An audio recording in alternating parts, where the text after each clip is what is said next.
जालना जिल्ह्यातील शिरसवाडी येथे घडलेली एक घटना सध्या सर्वत्र चर्चेचा विषय ठरत आहे।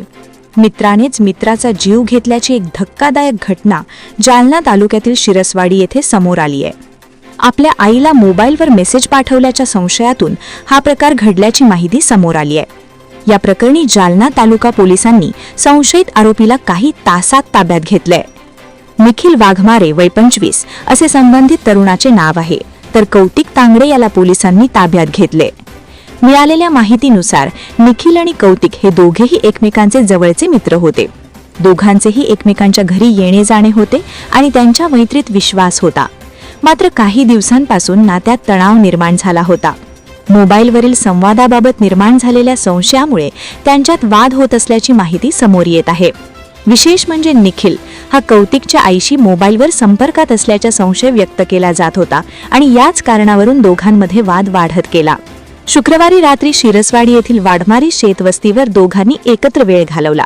सुरुवातीला सर्व काही सामान्य असल्यासारखे दिसत होते, मात्र रात्री उशिरा हा प्रकार घडल्याचे सांगितले जात आहे। सकाळी ही घटना उघडकीस आल्यानंतर परिसरात एकच खळबळ उडाली आणि स्थानिक नागरिकांनी तात्काळ पोलिसांना माहिती दिली। पोलिसांनी घटनास्थळी धाव घेत परिस्थितीचा आढावा घेतला आणि तपास सुरू केला। काही तासांतच संशयिताला ताब्यात घेण्यात आले। पोलिसांनी सापळा रचून त्याला पकडल्याची माहिती समोर आली आहे।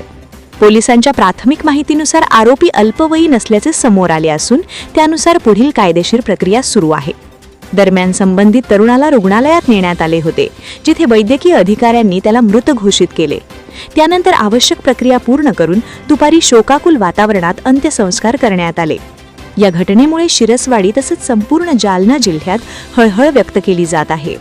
एका संशयामुळे दोन मित्रांमधील नातं इतक्या टोकाला जाऊ शकतं, याची जाणीव या घटनेतून होत आहे। समाजात अशा प्रकारच्या घटनांमुळे चिंता व्यक्त केली जात असून तरुणांमध्ये संवाद आणि समजूतदारपणा किती महत्त्वाचा आहे हे पुन्हा एकदा अधोरेखित झाले आहे। पोलीस या प्रकरणाचा अधिक तपास करत असून पुढील काही दिवसांत अधिक माहिती येण्याची शक्यता आहे। त्यामुळे सर्वांचे लक्ष या प्रकरणाकडे लागले आहे। तुम्ही पाहत आहात अलर्ट महाराष्ट्र न्यूज। धन्यवाद।